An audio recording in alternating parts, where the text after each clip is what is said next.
Hey, greetings everyone. Glenn Calloway from the basement. It is Monday afternoon as I'm recording this. Not sure if I'm going to upload it today or tomorrow morning because I've already uploaded a video today. Hope you're going to check it out. Just some vinyl finds and what's been spinning in the basement. But I really want to jump on this one. My good friend Sam St. John started a tag. I know there's a million tags out there. Apologies, but this is a good one. It's different. Not everyone's going to jump on this one. I think it's really interesting. It's right up my alley, so get off my case. Anyway, um, Americana tag 2024.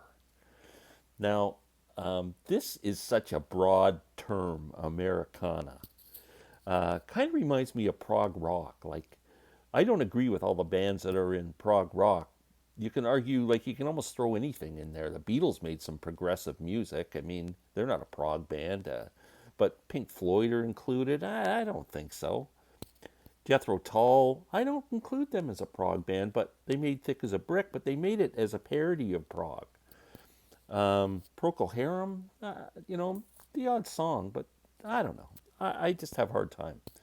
I have my own thoughts on what's prog and what isn't. And the same with Americana, but you could argue just about any kind of a roots, with traditional sounds, traditional instruments, is progressive, is Americana. I looked up the definition, or one of the many definitions on Google, and came up with this. Americana is a broad music genre that includes a large array of traditional American music. There you go. So pretty much anybody can make an Americana album. There we go. So show your favorite American or Americana artist. Without a doubt, the great Ry Cooder.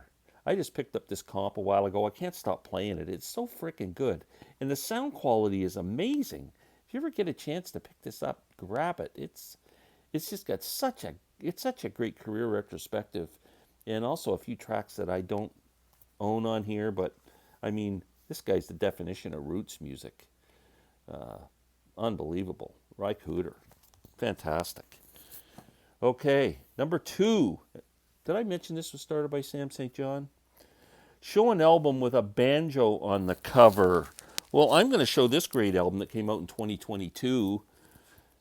Bela Fleck, My Bluegrass Heart. Instrumental album, progressive bluegrass, I like to call it, because it's not traditional sounding at all. And what a great frickin' album, man. This is awesome. Bela at the top of his game with all kinds of guest stars, including Billy Strings and David Grisman and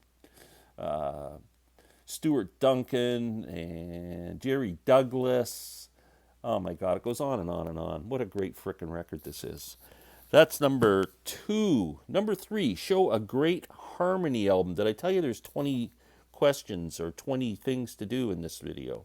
Show a great harmony album. I picked a band that I first saw in the 70s from Washington, D.C. called The Seldom Scene. These guys were amazing. They play bluegrass instruments. They play a lot of bluegrass songs, but they also incorporated a lot of modern songs in their sets. The most beautiful harmony vocals you ever heard in your life. John Duffy, John Starling, Ben Eldridge, Tom Gray, Mike Aldridge. Man, just amazing band. I got to see these guys live once, and just a thrill. Like they do a version of Sweet Baby James on this album, and also City of New Orleans. And What Am I Doing Hanging Around? You know, the Son of Monkeys, one of my favorite Mike Nesmith vocals on a Monkeys album. Seldom Seen, great band. If you never checked them out, do so. Okay, show a fave album by one of your fave female Americana artists. This woman just reeks Americana, and her most popular album, my second favorite, is Car Wheels on a Gravel Road. Lucinda Williams, amazing artist. This is such a freaking great album, one of the great albums of the 90s. Lucinda. Show your favorite acoustic cover song. Beatles cover. Gentleman by the name of Tony Furtado, who plays banjo and acoustic slide guitar. Brilliant musician. He put out an album called Within Reach. He did a cover of the Beatles song I Will off the White Album and got Alison Krauss to sing the vocal on it. There's just this most beautiful banjo solo in it. It just sounds so pretty. And then Alison's gorgeous voice comes in and does the song. It's fantastic. Look that up, man. It's just a beautiful cover. But Tony Furtado, Alison Krauss, I Will. Name an Americana artist you want to see put out a new album in 2024. Well, I'm going back to question number one. Ry Cooder.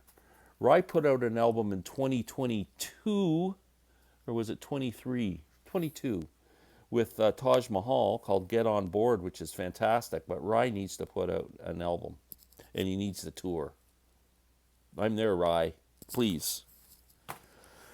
Okay, show your favorite Americana album of 2023. That would have to be the Mighty Poplar. This is a band that is mostly made up of guys from the Punch Brothers. Noam Pakilny, one of my favorite banjo players. It's very traditional bluegrass stuff, and then they start to do a bit of different stuff on...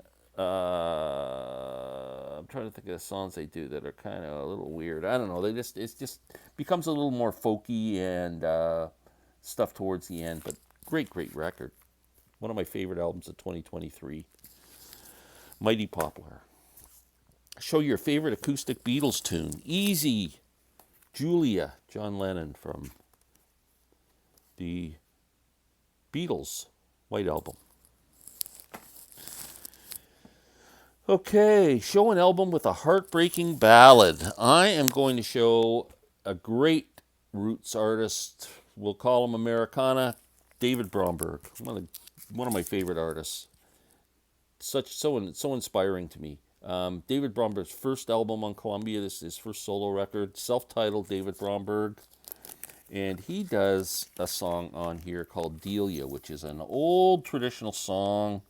And when he does it, it's he does it 8 minutes long. It's absolutely incredible. This is the first David Bromberg song I ever heard, and I heard it on underground FM radio when, like in 1971 or something like that. Anyway, he starts to talk in the middle of it and tells the story of the song and everything, and it's all about a woman getting murdered, and it's really a great record. Anything by Bromberg's incredible. Okay, I'm showing a double Bromberg here. So next question, show a song about drinking from an American artist. You don't get better. The David Bromberg Band live. How ladle ya pladle. That's a great album title. David Bromberg Band with a big jug of draft beer. And the song is called Sloppy Drunk. David Bromberg. Show an illustrated American album cover. I am showing this beautiful cover. John Hartford's Mark Twain. Isn't that gorgeous? Now, John was a certified licensed riverboat captain. So, and loved the river, loved the Mississippi River, loved singing about the river and the riverboat captains and riverboats, and really cool. Great frickin' album this is. Flying Fish Records. Okay. Show an acoustic record by a traditionally non-acoustic band. You know, we're doing that album exchange thing on Larry's channel, and boy, you sure get turned on to a lot of music when people suggest albums to you and you have an open mind. And Marsha P. Suggested on the first episode we did, and we're in like 8 episodes in or something, was Eddie Vedder's Into the Wild. It's a soundtrack album, but very rootsy, all acoustic, banjos, mandolins. I mean, just a beautiful record. Eddie Vedder, you know, rocking out with Pearl Jam. This is fantastic. Fantastic record. An American super group, well, Americana super group, because this is a Canadian super group. Colin Linden. If you don't know who Colin Linden is, great blues slide guitar player. He moved to Nashville. He was integral in the music of that TV show Nashville. He was also in the show a couple times. Um, he produces a lot of bands. Works a lot with Bruce Cockburn. Been producing Bruce's albums for quite a few years now. Um, he is in a band with Tom Wilson, who was in a band called Junk House in the '90s. Tom has another band called Lee Harvey Osmond. Plus, he does his own stuff under Tom Wilson. Another great artist and a great folk singer from Canada by the name of Stephen Fearing. These three are Canadian superstar musicians. They formed a band called Blackie and the Rodeo Kings. Um, Blackie and the Rodeo King's name came from a song by another great roots artist by the name of Willie P. Bennett, who was a great folky bluegrass guy in the '70s in Canada. Great songwriter. I got a chance to meet Willie so many times. Just the coolest guy. He was a really friendly, nice guy. Made some great records, wrote some great songs. And they all three were big fans of Willie P. Bennett. They got together and formed the band in the late '80s, I believe it was. It was called Blackie and the Rodeo Kings after Willie P. Bennett's song. The first album they made was all Willie P. Bennett songs. And after that, they did their own music and always included a Willie P. Bennett song on their albums. They probably have 10, 15 albums out. I'm not sure. I lost count, maybe 10. But they're still rocking. They still get together and make new records. And you guys, if you've never heard this is a comp called Swingin' from the Chains of Love. Great, great record. Fantastic musicians. One of my favorite Canadian bands. Oh, Americana artist you never got to see live. Wow. Never got to see this man. Too bad. I don't know if he ever came up here and I just didn't know, but the great Tony Rice. One of the most beautiful voice, incredible guitar player. This is a Tony Rice album called Sings Gordon Lightfoot. It's a whole album of Gordon Lightfoot songs, just beautifully done. Fantastic record. I'm talking to you, Chris Prophy. If you've never heard this album, check it out. Tony Rice Sings Gordon Lightfoot. Beautiful record. You love it, man. Okay, what's next?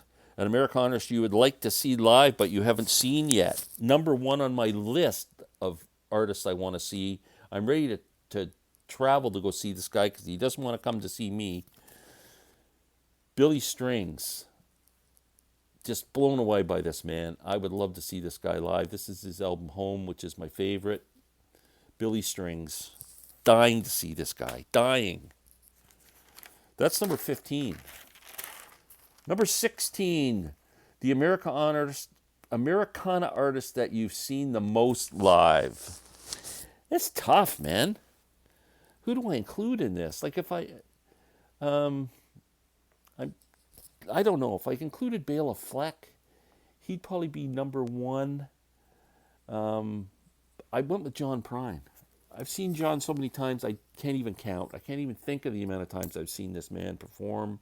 Got a chance to meet him once, and just one of the greatest human beings that ever lived. Still miss him. He died during COVID, and still, man, he should still be with us. John Prine, yeah. I mean, been with him since the start, since his first album came out, and just unbelievable.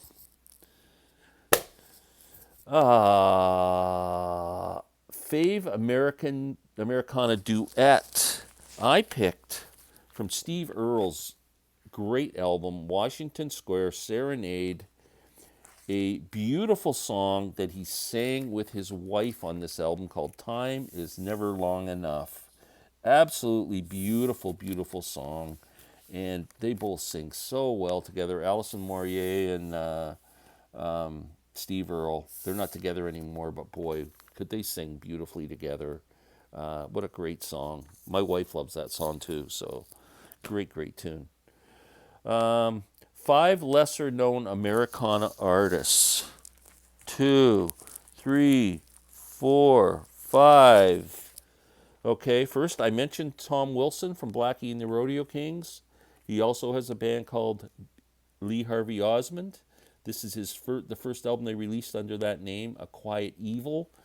If you like, this was produced by Michael Timmons from Cowboy Junkies.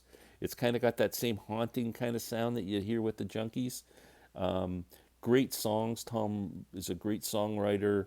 Margot Timmons actually guests on this album on a duet. I could have used that as my favorite duet. It is a song called "I'm Gonna Stay That Way." You drove me crazy, and I'm gonna stay that way. It's a beautiful song. This is a great record. A Quiet Evil, Lee Harvey Osmond. Take notes. Another great artist that gets no love in the VC. I've been a fan since the early 70s when I first heard the Newgrass Revival. Sam Bush, mandolin player extraordinaire. Sam has such an extensive freaking resume and puts out his own albums. The Sam Bush Band's amazing. I've only got to see Sam perform once. That was when I went to the Telluride Bluegrass Festival. But the man is incredible. One of my favorite musicians. And this is an album he put out in 2022 called Radio John, Songs of John Hartford. What a great frickin' record this is. Fantastic version of John Hartford songs. Great record. Sam Bush. That's number 2. Number 3, I'm going back to David Bromberg. He just doesn't get talked about in the vinyl community. Not at all.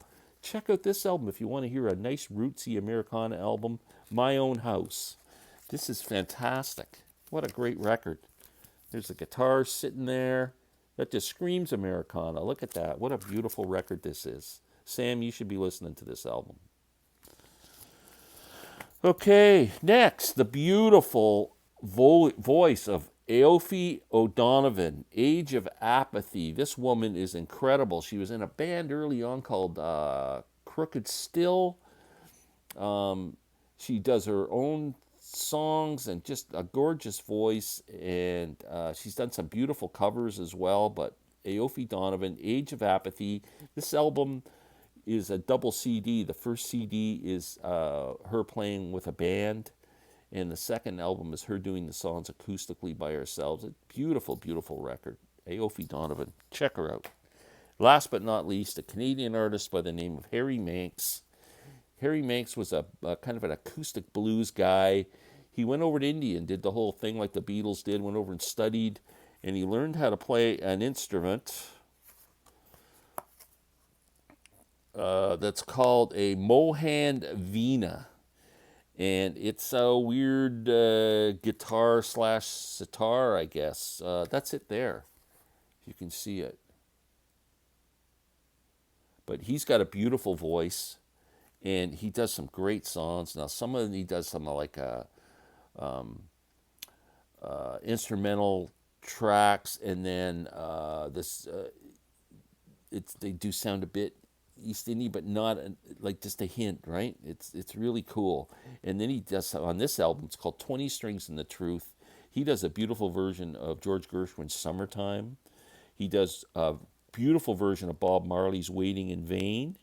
He does a beautiful version of "Crazy Love," the Van Morrison song. Great, great record. Harry Manx, 20 Strings and the Truth. Check out that album. Keep taking notes. And my last one, first Americana album you owned. I'm just going back to who I think invented Americana music and brought kind of traditional music into the rock world with, mandolins and vocal performances and just the lyrics and the songs. It would have to be the band and music from Big Pink. So I'm thinking this music kind of just came to the forefront with this album, and so that's what I'm showing. Last, challenge one channel to hop on this. I am going to challenge my good friend Rod the Happy Hippy, because Rod is an Americana guy. He worked in radio for a long time playing this kind of music. So Rod, you're up. Sam, thanks for doing this. I loved it. the best tag ever. Looking forward to hoping people jump on board this. I hope you guys enjoyed it. I hope you'll check out some of these bands, and have a great day.